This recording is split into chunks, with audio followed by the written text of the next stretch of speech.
Kami berdoa demi nama Yesus. Amin. Amin. Silakan duduk kembali Bapak Ibu. Selamat pagi Bapak Ibu yang dikasihi Tuhan. Shalom. Bapak Ibu saudaraku, kita bersyukur pada Tuhan. Hari ini kita bisa bersama-sama datang memuji memuliakan nama Tuhan dan bersama-sama mendengarkan firman Tuhan.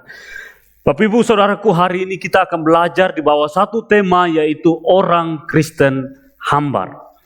Apa yang dimaksudkan dengan orang Kristen hambar? Atau bagaimana Injil itu mengubah orang Kristen yang hambar? Kita akan baca bersama-sama di dalam Kolose 4 ayatnya yang ke-6.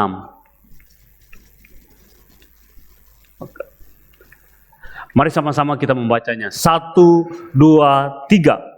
Hendaklah perkataanmu senantiasa penuh kasih, jangan hambar, sehingga kamu tahu bagaimana kamu harus memberi jawab kepada setiap orang. Sekali lagi kita baca bersama-sama. 1, 2, 3. Hendaklah kata-katamu senantiasa penuh kasih, jangan hambar, sehingga kamu tahu bagaimana kamu harus memberi jawab kepada setiap orang. Bapak Ibu saudaraku, jika kita melihat gambar ini, apa yang ada di pikiran kita, atau dari gambar atau logo ini, apa yang dihasilkan? Yaitu ayam goreng. Oke. Bisa bantu next kan? Oke. Yaitu apa? Makanan, ya. Lalu berikutnya, kalau saya menampilkan gambar ini, apa yang ada di pikiran kita? Handphone dan lain barang elektronik, ya. Berikutnya, kalau yang ini apa? Kopi, ya. Kita semua pasti tahu gitu ya. Yang suka minum kopi pasti tahu bahwa ini adalah sebuah gambaran yang menunjukkan tentang apa yang dihasilkan dari gambar ini gitu. Tapi kalau saya menunjukkan gambar ini, apa yang ada dipikirkan atau dari gambar ini menghasilkan apa? Oke? Orang Kristen. Ya, menggambarkan umat Tuhan, menggambarkan kita orang-orang yang percaya. Nah, pertanyaannya begini, dari gambar ini, pertanyaan orang Kristen seperti apa yang dihasilkan?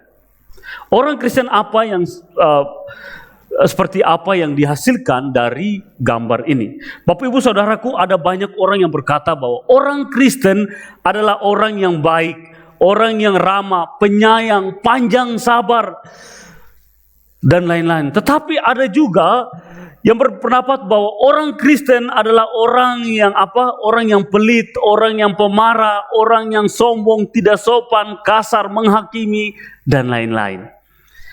Satu kali Bapak Ibu, ada seorang jemaat yang datang kepada saya lalu berkata kepada saya begini, Pak Nabas, di dalam usaha saya yang saya jalani, saya itu berteman dengan beberapa orang Kristen dan non-Kristen. Nah, dan di dalam itu yang menjadi masalah yaitu bahwa orang Kristen ini yang seharusnya menunjukkan identitas dia sebagai anak-anak Tuhan, dia itu melakukan sebuah hal yang tidak menyenangkan. Dia tidak melakukan seperti apa yang Tuhan inginkan di dalam hidupnya.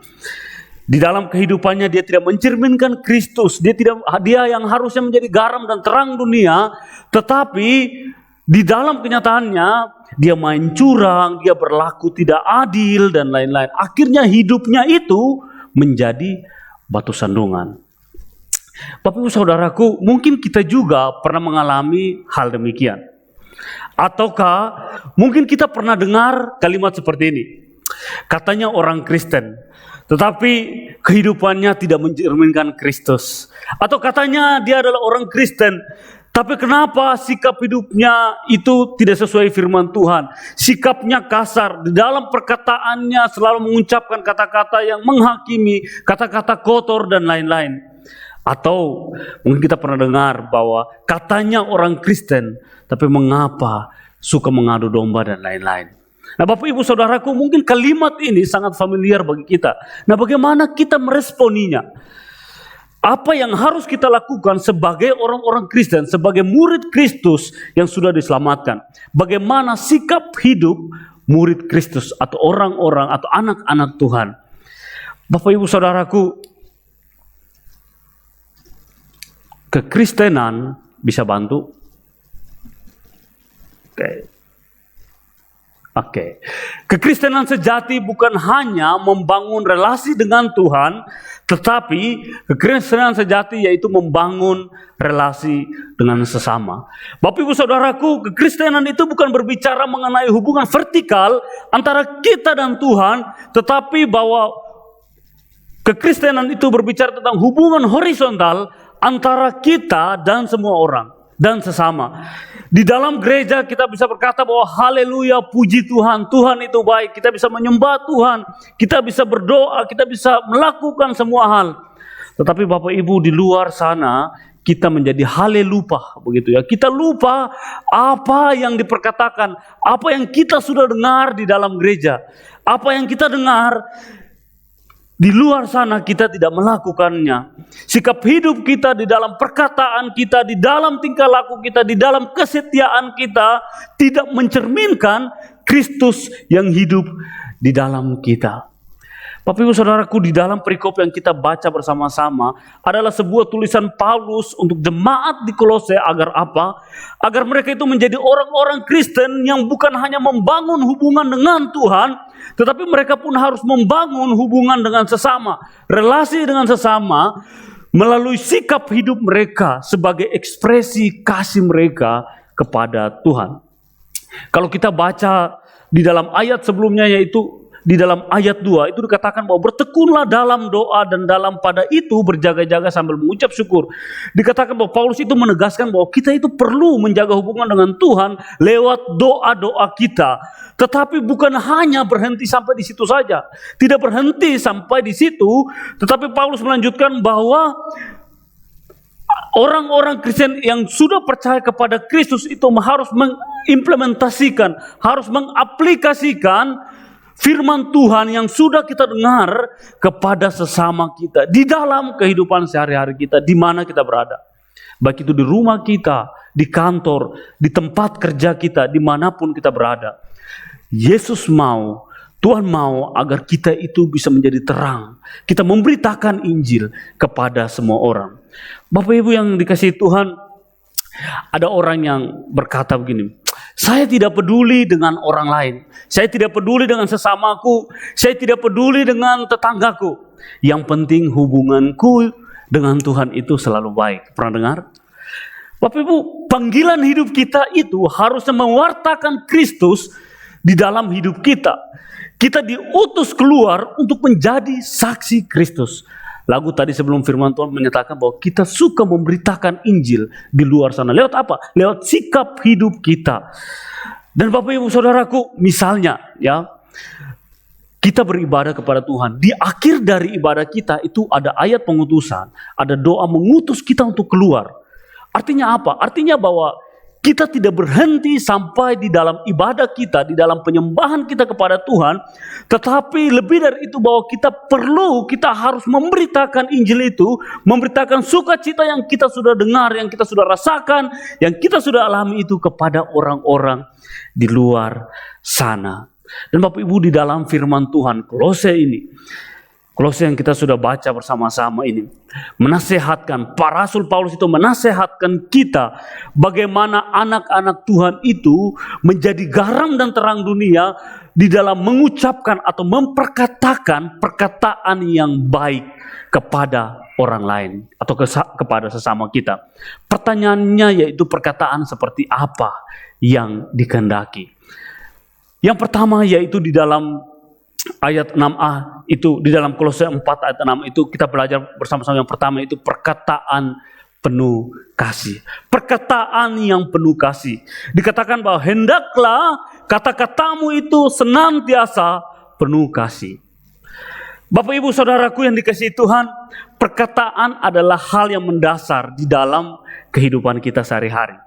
Di dalam kita berkomunikasi, di dalam kita berelasi, di dalam kita membangun hubungan kita, baik itu dalam keluarga kita, dengan sahabat-sahabat kita, di dalam komunitas kita, kelompok kita, dan lain-lain. Karena itu Bapak Ibu, apa yang kita perkatakan sangatlah penting. Apa yang kita perkatakan itu sangatlah penting. Kita harus bijak di dalam berkata-kata, di dalam kita mengucapkan perkataan kita. Karena apa? Perkataan kita itu bisa membangun, tetapi juga perkataan kita itu bisa menyakiti orang lain. Perkataan kita itu bisa membangun, tetapi juga perkataan kita itu bisa menyakiti orang lain. Bapak Ibu, perkataan yang kita ucapkan baik negatif ataupun yang positif akan berdampak bagi orang lain, bahkan bagi diri kita sendiri. Nah, misalnya bagi orang lain.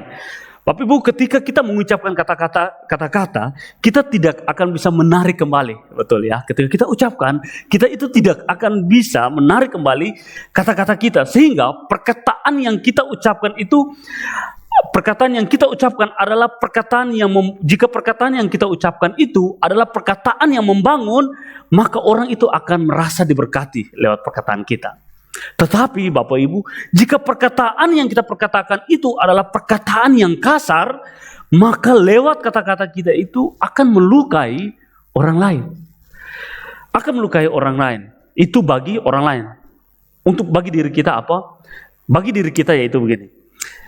Semua perkataan yang keluar dari mulut kita itu menggambarkan atau mengekspresikan, mengungkapkan apa yang ada di dalam pikiran dan di dalam hati kita. Sehingga Bapak Ibu, ketika kita itu tidak bisa menolak apa penilaian orang kepada kita karena apa yang kita ucapkan atau karena apa yang kita katakan. Bapak Ibu, nah Rasul Paulus itu mengingatkan jemaat di Kolose ini agar mereka itu menggunakan kata-kata yang penuh kasih kepada semua orang. Kata-kata yang penuh kasih kepada semua orang. Apa artinya? Perkataan seperti apa yang Rasul Paulus maksudkan di dalam bagian ini? Bapak Ibu, jika kita mundur di ayat sebelumnya, di pasal sebelumnya, maka kita akan memahami perkataan seperti apa yang Rasul Paulus mau, yaitu perkataan penuh kasih seperti apa yang Rasul Paulus ingin sampaikan kepada kita pada hari ini. Bapak Ibu, perkataan yang dimaksud itu yaitu di dalam Kolose 3 ayat 16.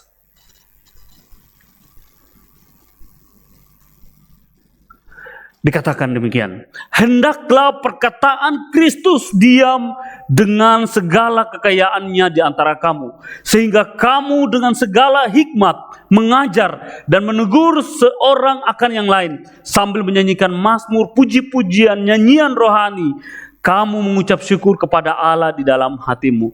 Bapak Ibu, jadi perkataan penuh kasih yang dimaksudkan dalam bagian ini yaitu bagaimana perkataan Kristus itu yang harus tercermin di dalam kehidupan kita. Jadi hendaklah perkataan Kristus itu yang selalu kita ucapkan, yang selalu kita sampaikan, yang keluar dari hati kita, keluar dari mulut kita. Nah, bagaimana perkataan yang penuh kasih itu? Yaitu perkataan yang memberkati, bukan menghakimi. Perkataan yang mengasihi, bukan mengutuki. Perkataan yang mengayomi, bukan menyakitkan. Perkataan yang menasihati, bukan menjatuhkan. Bapak Ibu, semua perkataan Kristus itu harus yang kita ucapkan harus dilakukan dengan apa? Dengan segala hikmat dari Tuhan. Maka perkataan yang tepat itu harus dikatakan dengan motivasi, dengan waktu dan cara yang tepat kepada sesama kita. Bapak Ibu, perkataan dari Kristus, perkataan Kristus yang kita sampaikan itu kita harus memperkatakan dengan hikmat, kita harus memperkatakan dengan kasih Kristus, dengan apa? Dengan motivasi, dengan waktu dan cara yang tepat. Bapak Ibu, seringkali di dalam kehidupan kita, di dalam kita berkomunikasi, di dalam kita berelasi, maksud kita baik, tetapi karena cara penyampaian kita dan waktu yang tidak tepat, sehingga menghasilkan ketersinggungan.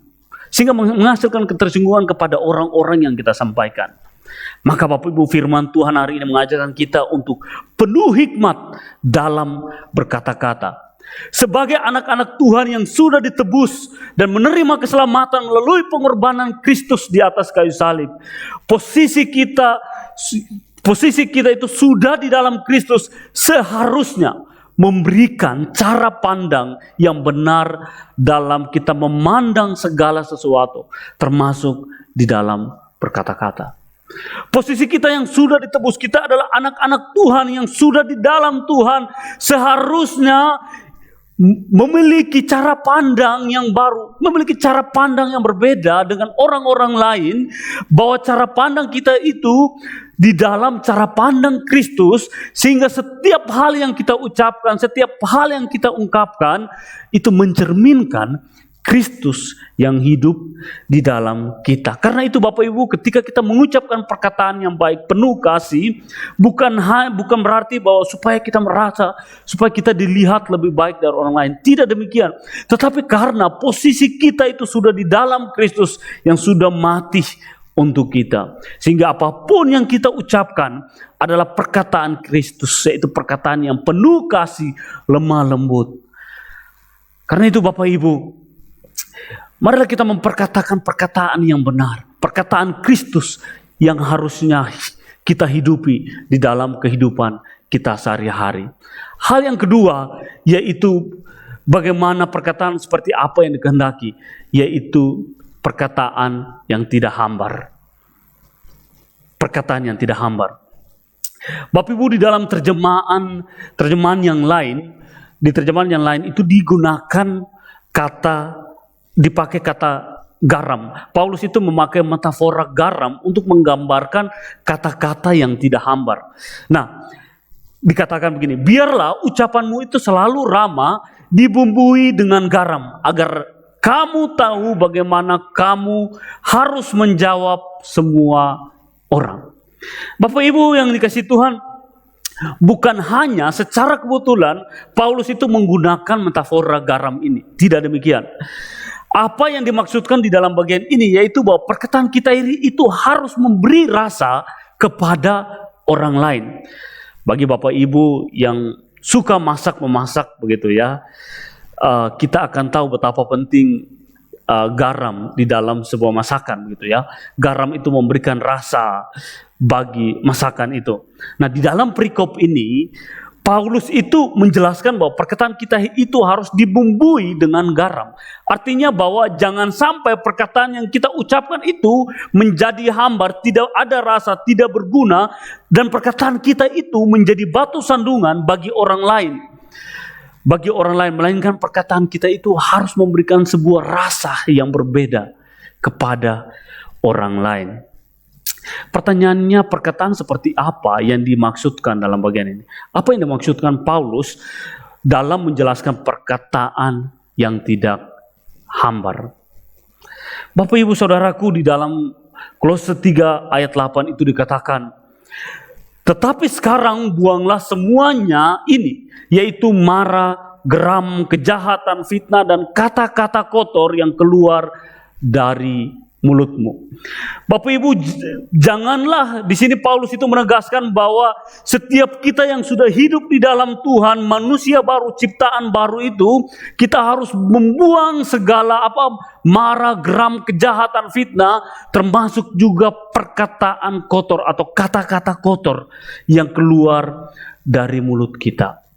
Nah, Bapak Ibu, perkataan kotor yang keluar dari mulut kita ini di dalam terjemahan lain itu dijelaskan bahwa mengenai perkataan kata-kata kotor ini mengacu kepada kata-kata yang kasar, kata-kata yang kejam, kata-kata yang menghina, atau kata-kata yang melecehkan.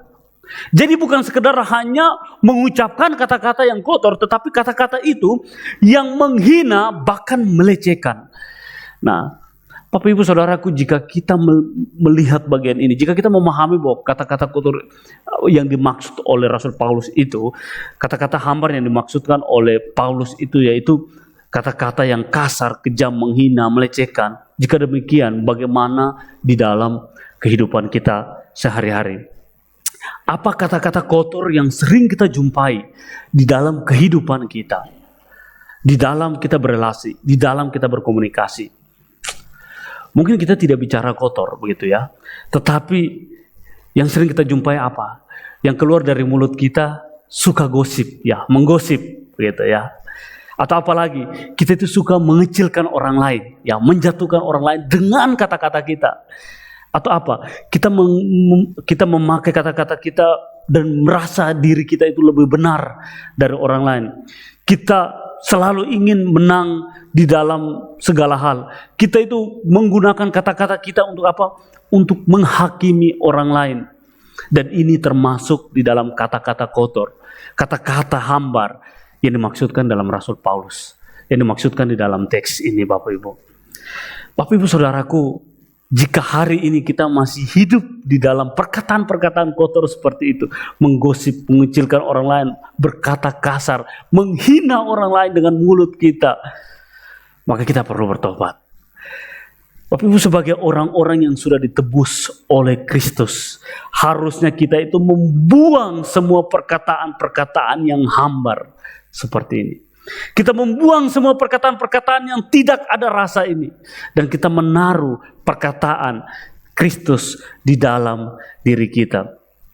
Bapak Ibu, inilah kerinduan Rasul Paulus kepada jemaat Tuhan di Kolose. Bagaimana dengan kehidupan kita? Apa yang membuat seringkali kita itu sulit memperkatakan perkataan yang tidak hambar? Seringkali Bapak Ibu, di dalam kehidupan kita yang terjadi yaitu kita itu seringkali mencari alasan untuk membenarkan apa yang kita ucapkan. Misalnya Bapak Ibu ya, saya memberikan contoh. Misalnya, kita mengeluarkan kata-kata kasar yang menyakiti hati orang lain. Lalu ketika ada orang yang menegur kita, wah kata-katamu itu kasar tuh, tidak boleh gitu ya. Lalu kita mulai beralibi, kita mulai mencari alasan. Saya memang begitulah ya. Walaupun kata-kata kasar ya, tetapi hatiku baik begitu ya.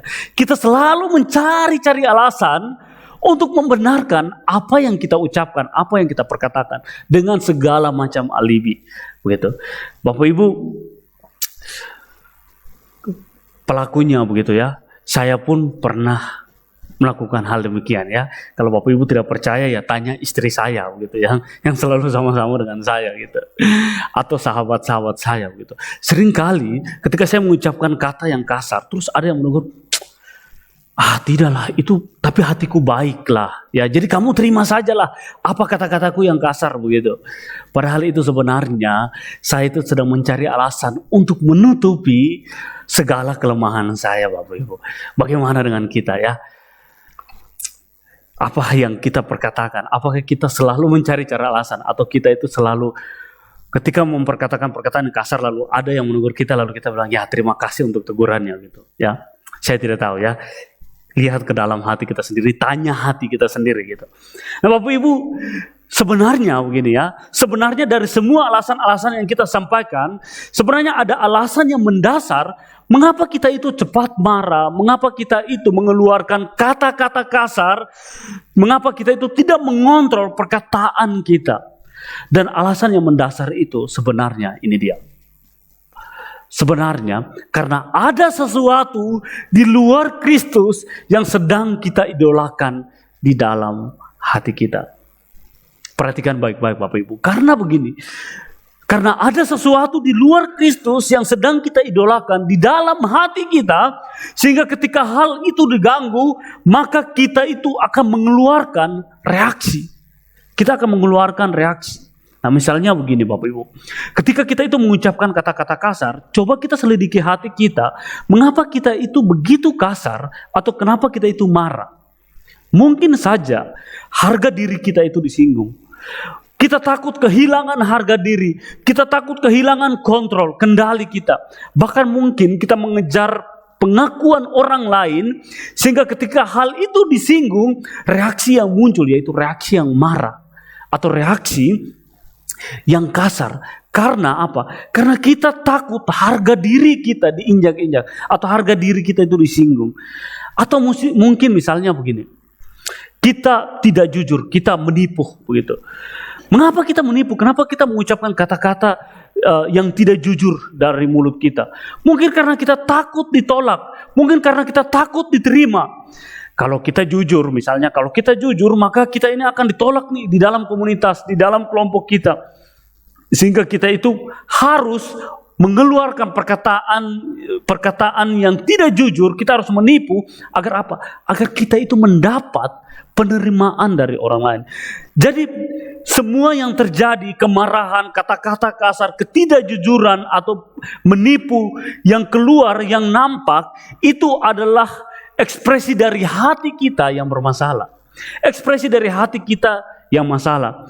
Bapak Ibu, karena kita takut kehilangan apa yang mengontrol hati kita, mengontrol hidup kita, pengakuan kita, harga diri, identitas kita, dan itu menjadi tuan atau idola, idol di dalam hati kita, sehingga apa? Hal itu yang mendorong atau yang mengontrol hidup kita.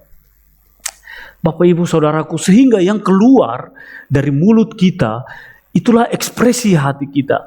Jika hati kita bermasalah, maka yang keluar dari mulut kita yaitu hal-hal perkataan yang tidak baik, perkataan yang bukan membangun tapi menjatuhkan, menyakiti orang lain.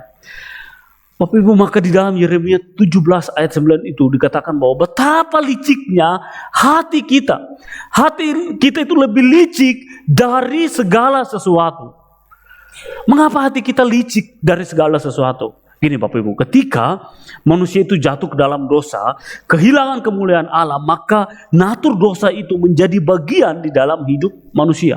Nah, natur dosa itu yang membentuk pikiran, membentuk hati kita, membentuk tindakan kita. Sehingga Bapak Ibu, kita itu tanpa diajar pun kita itu bisa melakukan dosa. Misalnya, Bapak Ibu, kita itu tidak pernah mengajarkan anak-anak kita berbohong, betul? Tidak ada orang tua yang mengajarkan anak-anaknya berbohong. Tetapi Bapak Ibu, dengan sendirinya anak-anak itu akan berbohong.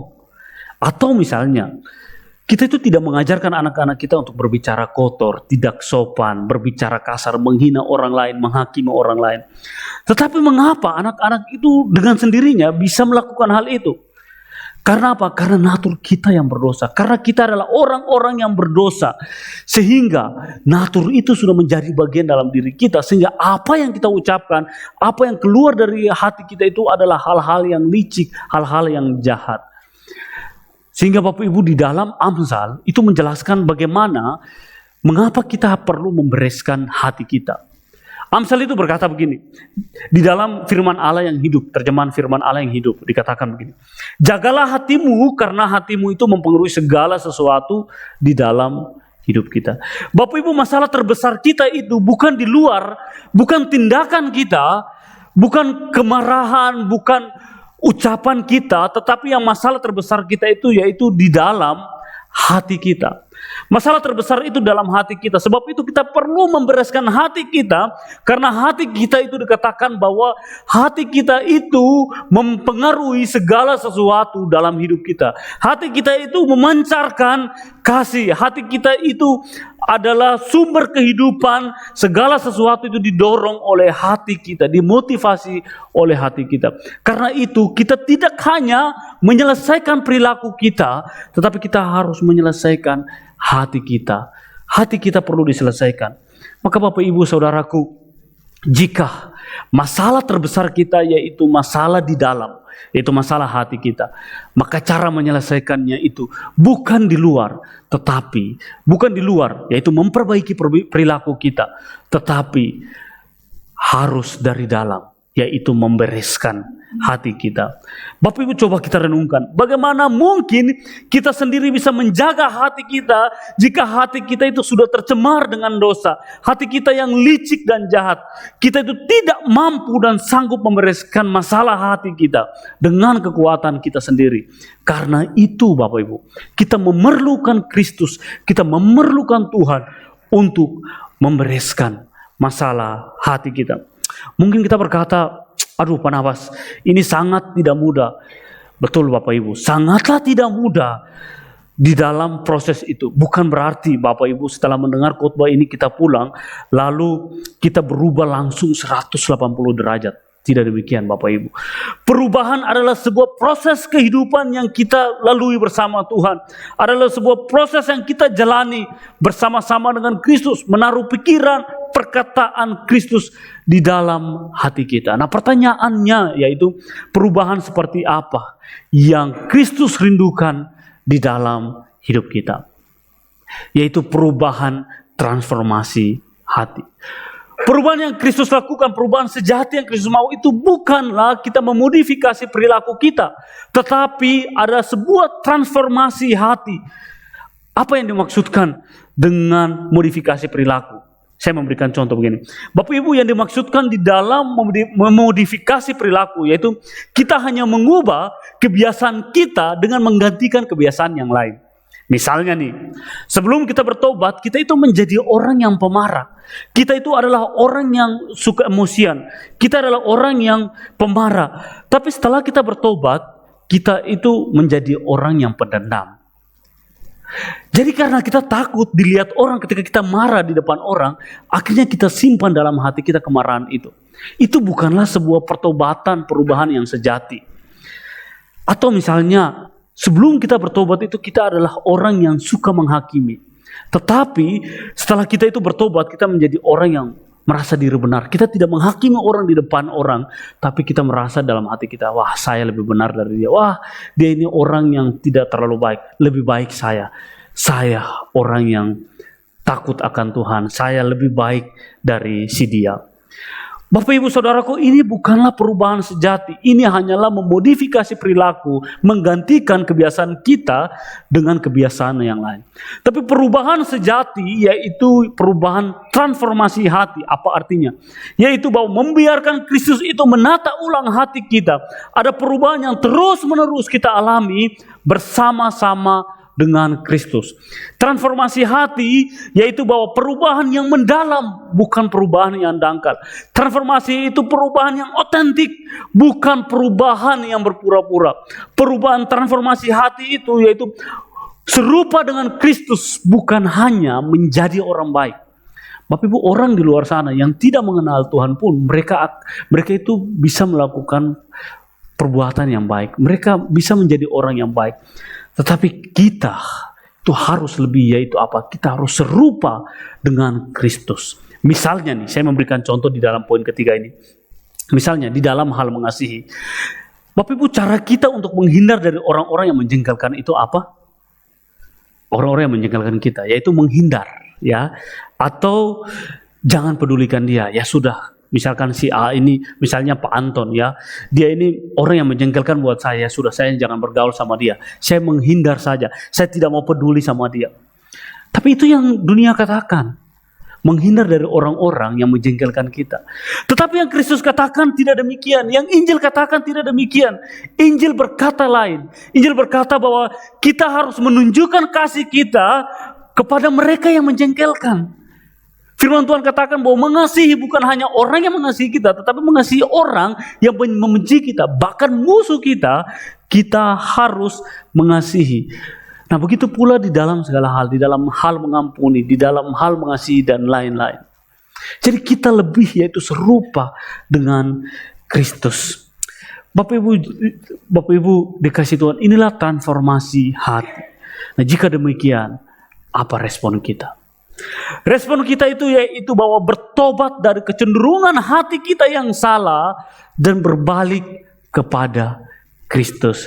Bapak Ibu, jika dulu kita adalah orang-orang yang sombong, setelah kita diubahkan oleh Kristus, kita dimampukan menjadi orang yang rendah hati seperti Kristus, merendahkan dirinya, taat sampai mati, bahkan mati di atas kayu salib guna kepentingan kita.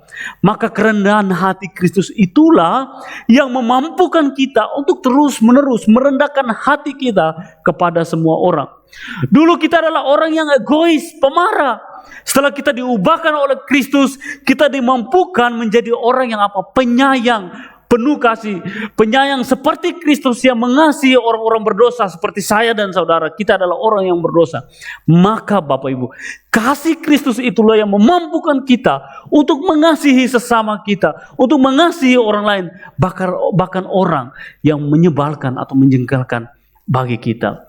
Dulu kita adalah orang-orang yang hanya mementingkan diri kita sendiri, tidak peduli kepada orang lain. Setelah kita diubahkan oleh Kristus, kita dimampukan untuk peduli kepada orang lain seperti Kristus yang peduli kepada orang-orang yang berdosa seperti saya dan saudara. Maka kepedulian Kristus itulah yang menjadi dasar mengapa kita harus peduli kepada orang lain. Kita peduli bukan karena supaya orang melihat kita baik, tetapi karena dasarnya yaitu Kristus sudah melakukan semuanya untuk saya.